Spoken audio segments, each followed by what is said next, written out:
Yo, what is up you guys? It's GameBreaker God here. So in today's video, we're going to discuss, you guys remember that dream I had on how I dreamt about the next sequel of God of War 2 would be like? So today, we're going to be looking at it and how it went down. So anyway, I got the script right here beside me on this monitor. So when I look to that side, I'm not just looking at my side chick. Just checking my girl's not listening. Sorry, baby. I what side chick? I'm not even. I love you. Bye.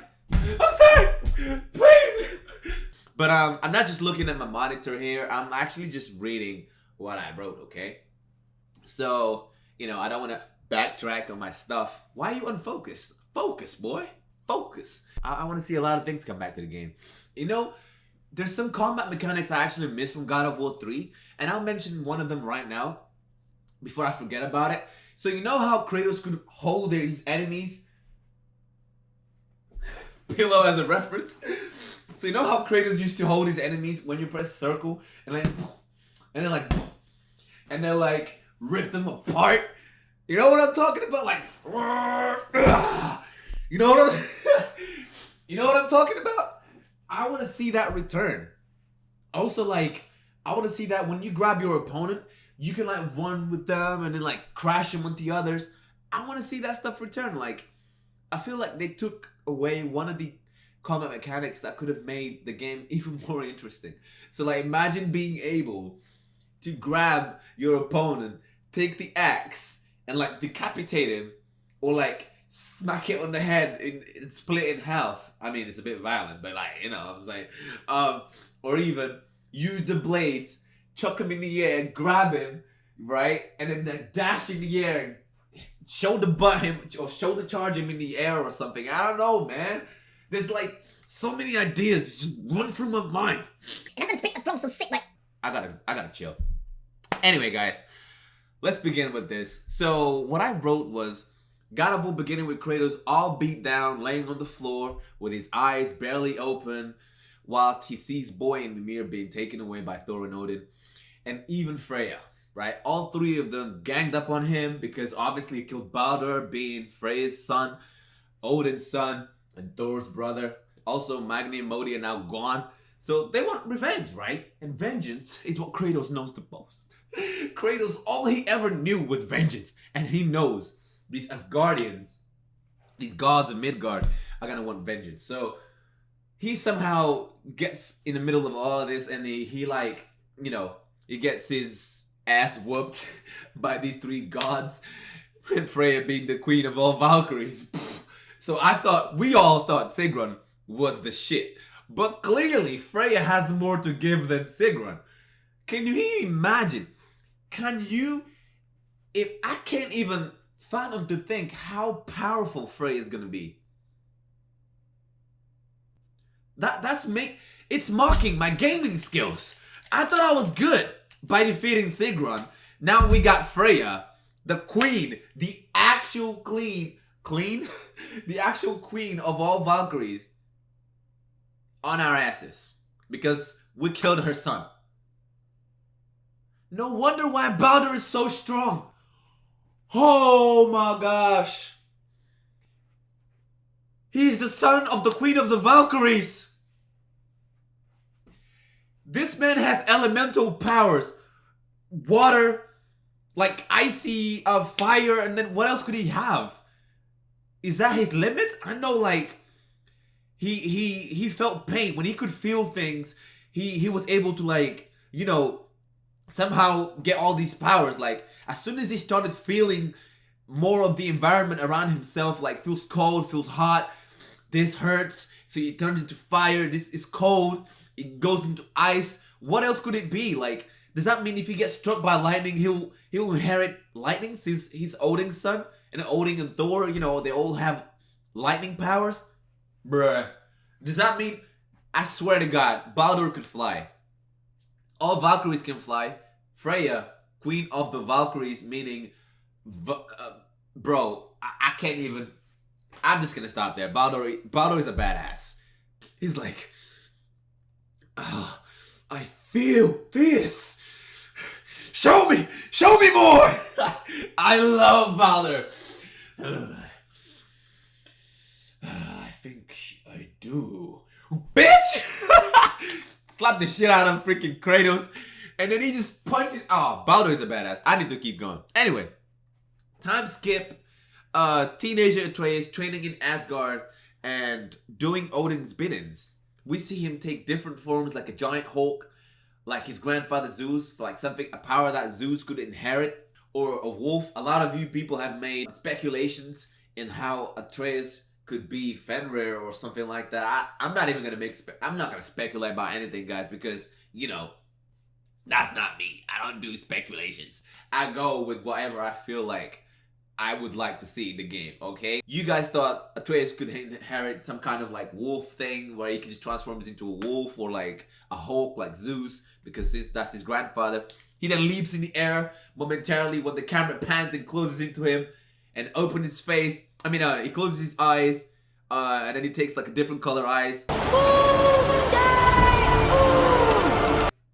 And he summons Jormungandr and the snake. So he leaps in the air and then he's like opens his eyes and the camera just like pans in his face like boom, and it's all white and he doesn't even say a word, and then the snake just goes, well done, boy.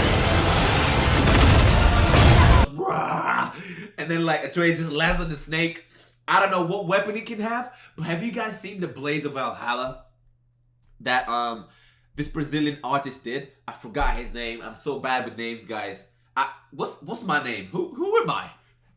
Who am I? Mom? Who am I?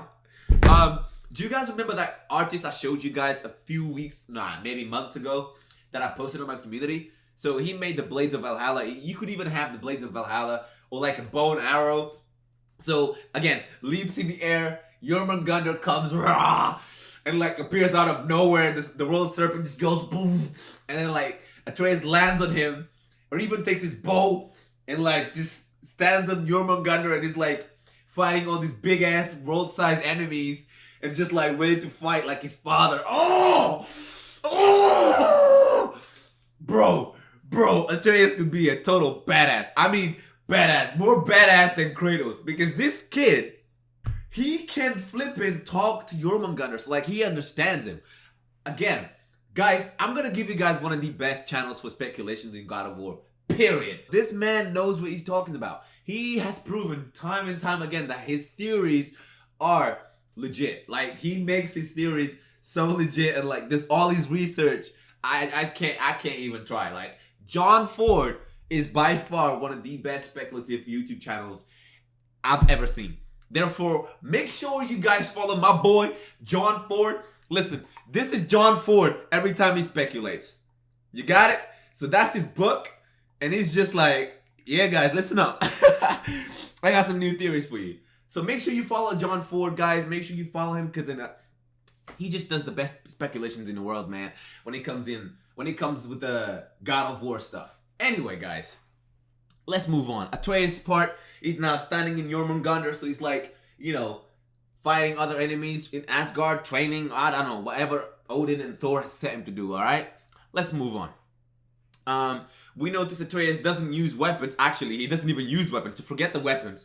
He uses magic, and he's able to use powers like lightning, powers like Zeus, water like his uncle Poseidon, and like fire like his uncle Ares, another godly blessing from his inheritance. Actually, Ares is Kratos' brother. So yeah, I'm right. I was just thinking, wait, what? Uncle? Cousin? What? My brain. As soon as we see Atreus about to use his magic of whichever element stated above in the most badass way possible, there's a blackout. So we just go straight into a blackout. Alright? New scene. This is the scene I'm waiting for. And after this scene, we're gonna have to end the video there because I don't want to make this video too freaking long. We'll continue the parts in the next upcoming days, or I don't know. So, new scene. Kratos is then waking up in Helheim because obviously he's dead, and we know what happens when Kratos dies. Kratos dies, he goes down to hell, and when he comes back, he rises from the dark Tartarus. He comes back to the world of the living. What matter? fucker! Now he's just ready to tear shit apart. Anyway, he's in Helheim, but we quickly noticed that how different this Helheim is. So you guys remember how Mimir told Kratos, do not go there. What is that place? Never go there. Understand? Where he saw Zeus in Helheim, guys. So that's where Kratos is, where he died, because obviously he got killed by Odin and Thor, and they probably somehow sent him there. I don't know. However he landed there, it doesn't matter. All I'm saying is, this is how I was thinking. He wakes up in Helheim, but this Helheim is different to the one they've been before with him and Atreus when, you know, Baldur was trying to kidnap him. From God of War 4. This time, Kratos somehow ends up in the part of hell where Mimir warned him, don't ever go there. This is where he saw Zeus, like I said. And the distant bird, you know, that big ass eagle that we saw. Eagle? I don't know what the hell that was. That's not, an eagle is this size, okay? Actually, slightly bigger. I've never seen an eagle that big. Or a hawk, whatever you want to call it.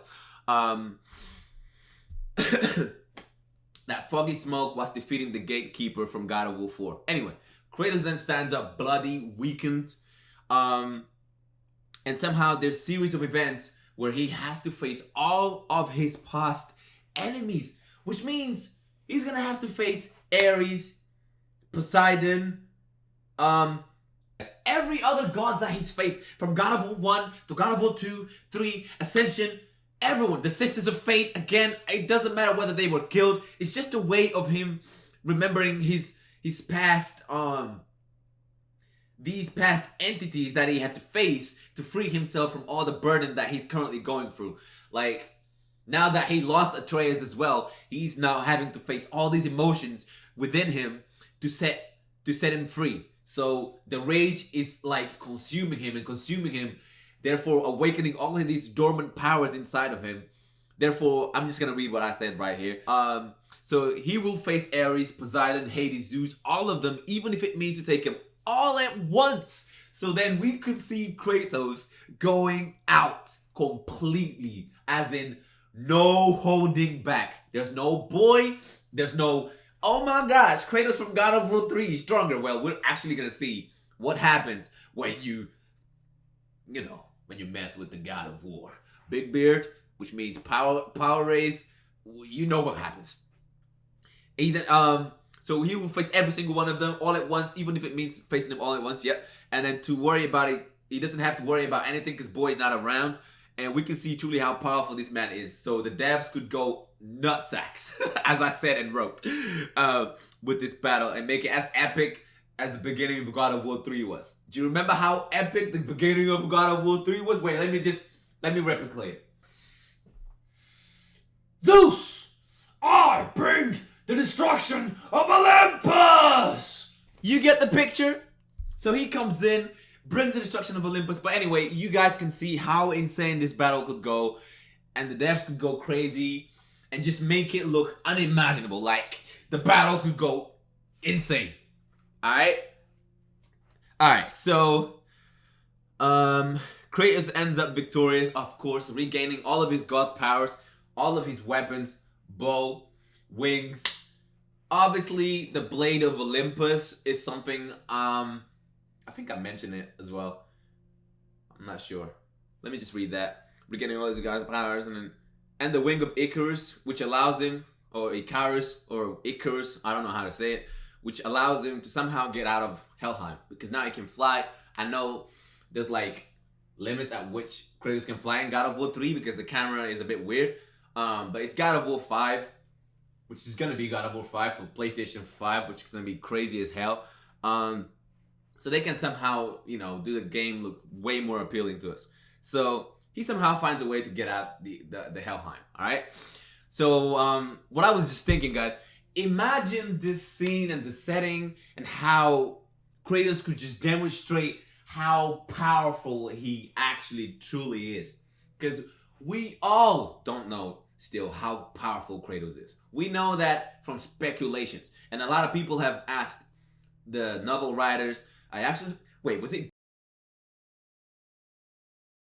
I don't know. It was one of these YouTubers, these big YouTubers. He also asked the novel writers of God of War, so including Corey, I'm not quite sure whether it was Corey actually.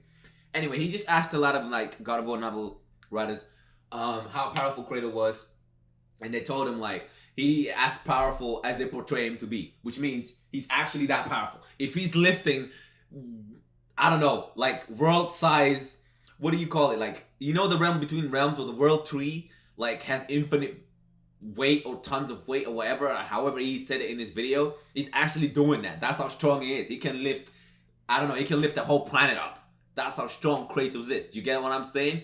There's no like limit to his power. And the devs could just go insane with this battle in Helheim, as well as with Atreus fighting and training in the beginning. But anyway, guys, this video has been going for way too long. I just wanted to speak to you guys about this dream that I had and the things that I wanted to see in God of War 5. I want another thing to come back in God of War 5, and that is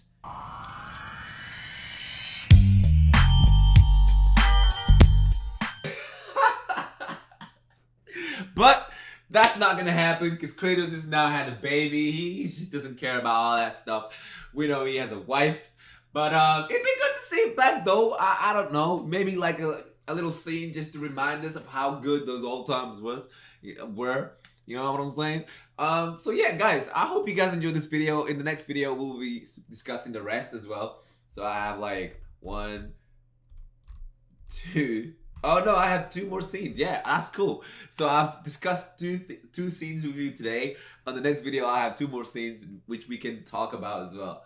And I'll make sure to remember my names for these YouTubers who actually do like speculations in God of War 2 and like, not God of War 2, God of War in general. Hopefully I'll remember their names. I just need to remember names. Mom, I still don't know my name. But anyway, guys, I will catch you guys soon. Remember, what? I'm just trying to not headbutt my lamp. I want to break that shit up. It's beautiful. Look at this. Look at this. Look at it, bruh. Look, you can turn it on and like, it's crazy. Anyway, guys, take care. It's your boy, Game Breaker God. I'm out.